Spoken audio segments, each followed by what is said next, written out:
নমস্কার প্রিয় দর্শক বন্ধুরা, আপনাদের সবাইকে স্বাগতম জানাই আজকের এই বিশেষ রহস্যময় এবং চমকপ্রদ ভিডিওতে। ভাবুন তো, দিনের বেলা হঠাৎ সূর্যের আলো ধীরে ধীরে ফিকে হয়ে যাচ্ছে, আকাশে নেমে আসছে এক অদ্ভুত আবহাওয়া, আর সূর্যের চারপাশে তৈরি হচ্ছে এক বিস্ময়কর দৃশ্য। হ্যাঁ বন্ধুরা, 2026 সালে ভারত ও বাংলাদেশ থেকে দেখা যাবে এক বিরল মহাজাগতিক পূর্ণগ্রাস সূর্যগ্রহণ, যা আকাশকে মুহূর্তের জন্য অন্ধকারে ঢেকে দেবে। এই সূর্যগ্রহণ শুধু একটি জ্যোতির্বৈজ্ঞানিক ঘটনাই নয়, এটি এমন এক মুহূর্ত যা যুগ যুগ ধরে মানুষকে বিস্মিত, কৌতূহলী এবং কখনো কখনো ভাবনার গভীরে নিয়ে গেছে। অনেকেই এটিকে রহস্যময় মনে করেন, আবার অনেকে বলেন এটি প্রকৃতির নিখুঁত সময়জ্ঞান ও মহাজাগতিক সমন্বয়ের এক অপূর্ব উদাহরণ। এখন প্রশ্ন হলো, 2026 সালের এই দ্বিতীয়তম পূর্ণগ্রাস সূর্যগ্রহণ ভারতবর্ষ ও বাংলাদেশের সময় অনুযায়ী কখন শুরু হবে, কখন মধ্যগ্রাস, কখন সমাপ্তি, গ্রাসমান কত, কোথায় কোথায় দৃশ্যমান হবে এবং ধর্মীয় ও জ্যোতিষ মতে গর্ভবতী শিশু ও সাধারণ মানুষের ক্ষেত্রে কি কি সতর্কতা মানা হয়। প্রচলিত বিশ্বাস অনুযায়ী গ্রহণের সময় গর্ভবতী মহিলা ও শিশুদের বিষয়ে সতর্ক থাকতে বলা হয়। অনেকে শান্তভাবে প্রার্থনা, জপ বা ধ্যান করার পরামর্শ দেন।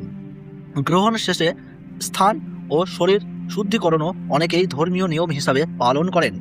আরও একটি গুরুত্বপূর্ণ বিষয়, খালি চোখে সূর্যগ্রহণ দেখা অত্যন্ত বিপজ্জনক। সঠিক সুরক্ষা ছাড়া কখনোই সরাসরি সূর্যের দিকে তাকাবেন না। তাই অনুরোধ করব, ভিডিওটি একদম শেষ পর্যন্ত দেখবেন, কারণ এখানে থাকছে 2026 সালের সূর্যগ্রহণ নিয়ে বিস্তারিত, পরিষ্কার ও সাজানো সম্পূর্ণ তথ্য। ভিডিওটি ভালো লাগলে লাইক করুন, আপনার মতামত কমেন্টে জানান। এমন গুরুত্বপূর্ণ আপডেট পেতে চ্যানেলটি সাবস্ক্রাইব করে পাশে থাকা বেল আইকনটি অন করে রাখুন। তাহলে চলুন শুরু করি 2026 সালের দ্বিতীয়তম সেই বিরল ও স্মরণীয় পূর্ণগ্রাস সূর্যগ্রহণ। ধর্মীয় মতে সূর্যগ্রহণ একটি আকাশীয় ঘটনা নয়, এটি এক গভীর আধ্যাত্মিক সময়। পুরাণ অনুসারে বলা হয়, সমুদ্র মন্থনের সময় অসুর রাহু দেবতাদের মধ্যে বসে অমৃত পান করেছিলেন।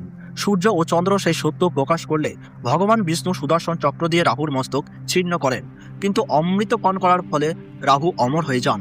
তখন থেকে রাহুর ক্রোধ বশত সূর্য ও চন্দ্রকে গ্রাস করেন। এটাই ধর্মীয় বিশ্বাস অনুযায়ী সূর্যগ্রহণের কারণ। এই সময় অনেক শাস্ত্রে সংযম ও সাধনার বিশেষ মুহূর্ত বলা হয়েছে। বিশ্বাস করা হয়, গ্রহণকালে জপ, তপ, মন্ত্রাচরণ ও ঈশ্বর চিন্তায় বহুগুণ বেশি ফল লাভ হয়। তাই অনেকেই এই সময় পূজার্চনা, গায়ত্রী মন্ত্র, জপ, দান ধ্যান করেন। গর্ভবতী মহিলাদের ক্ষেত্রে গ্রহণের সময় ঘরের ভেতরে শান্তভাবে থাকা উচিত। ধারালো জিনিস ব্যবহার না করা, অযথা বাইরে না যাওয়া এবং ঈশ্বরের নাম স্মরণ করা শুভ বলে মানা হয়। মনে করা হয় এতে অশুভ প্রভাব থেকে সুরক্ষা পাওয়া যায়। শিশুদের ক্ষেত্রে অনেক পরিবার সতর্কতা অবলম্বন করেন, অকারণে বাইরে না পাঠানো এবং গ্রহণ চলাকালীন বিশ্রামে রাখা, এমন নিয়ম বহু ঘরে মানা হয়ে থাকে। খাবার দাবার বিষয়ে প্রচলিত হলো, গ্রহণের আগে রান্না শেষ করে রাখা এবং খাবারে তুলসী পাতা দিয়ে ঢেকে রাখা। বিশ্বাস করা হয় তুলসীর পবিত্রতা খাদ্যকে রক্ষা করে। অনেকেই গ্রহণ চলাকালীন নতুন করে খাবার গ্রহণ করেন না। গ্রহণ শেষে স্নান করে গৃহ পরিচ্ছন্নতা করে তবেই আহার গ্রহণ করার প্রথা রয়েছে। সাধারণ মানুষের জন্য এই সময়টিকে আত্মশুদ্ধির মুহূর্ত বলা হয়। অনেকে দান করেন, গরিবকে অন্নদান বা গরুকে খাদ্য প্রদান করেন। বিশ্বাস করা হয় এতে গ্রহণের অশুভ প্রভাব কমে এবং শুভ ফল লাভ হয়। এবার আসি সময়সূচিতে। তো ভারতবর্ষ ও বাংলাদেশ থেকে পূর্ণগ্রাস সূর্যগ্রহণ শুরু হচ্ছে ইংরেজি 12ই আগস্ট 2026 সাল, বাংলা 26শে শ্রাবণ 1433 সাল বুধবার। এটি 2026 সালের দ্বিতীয়তম সূর্যগ্রহণ। ভারতের সঠিক সময়সূচি অনুযায়ী সকাল 9:04 গ্রহণ শুরু হচ্ছে, মধ্য সময় থাকছে বেলা 11:17 এবং সমাপ্ত হচ্ছে দুপুর 1:28।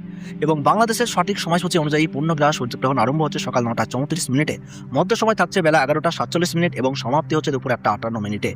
মোট 4 ঘন্টা 24 মিনিট চলবে এই মহাজাগতিক বিরল দৃশ্য। গ্রহণের গ্রাসমান রয়েছে 1.038। সূর্যগ্রহণ শুরু হওয়ার 12 ঘন্টা আগে থেকেই শুরু হয়ে যায় সূতককাল। ভারতের পূর্ব ও উত্তরাঞ্চলে গ্রহণটি স্পষ্টভাবে দেখা যাবে, বিশেষ করে পশ্চিমবঙ্গের কলকাতা, শিলিগুড়ি, আসানসোল, অসমের গুয়াহাটি, ত্রিপুরা, মেঘালয়, মণিপুর, নাগাল্যান্ড এবং বিহারের কিছু অংশ থেকে বিরল দৃশ্য উপভোগ করা যাবে। বাংলাদেশের প্রায় সব অঞ্চল থেকেই এই গ্রহণ দেখা যাবে। ঢাকা, চট্টগ্রাম, খুলনা, রাজশাহী, বরিশাল, সিলেট সহ দেশের অধিকাংশ জেলা থেকে সূর্য সম্পূর্ণ ঢাকা পড়া দৃশ্য উপভোগ করা যাবে। এছাড়াও এশিয়ার অন্যান্য দেশ, দক্ষিণ পূর্ব এশিয়া এবং অস্ট্রেলিয়ার কিছু অংশ থেকেও এই বিরল পূর্ণগ্রাস সূর্যগ্রহণ দেখা যাবে।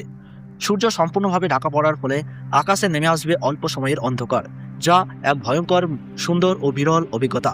এই মহাজাগতিক মুহূর্ত সত্যিই স্মরণীয়। ভিডিওটি যদি আপনার ভালো লেগে থাকে তাহলে অবশ্যই লাইক করে আমাদের উৎসাহ দিন। আপনার মতামত বা প্রশ্ন থাকলে কমেন্টে জানাতে ভুলবেন না। এমন গুরুত্বপূর্ণ বৈজ্ঞানিক আপডেট সবার আগে পেতে আমাদের ইউটিউব চ্যানেলটি সাবস্ক্রাইব করে পাশে থাকা বেল আইকনটি অন করে রাখুন। আর অবশ্যই শেয়ার করুন, যাতে আপনার বন্ধু ও পরিবারের সদস্যরাও এই বিরল ঘটনার সঠিক তথ্য জানতে পারেন। ধন্যবাদ। ভালো থাকুন, সুস্থ থাকুন।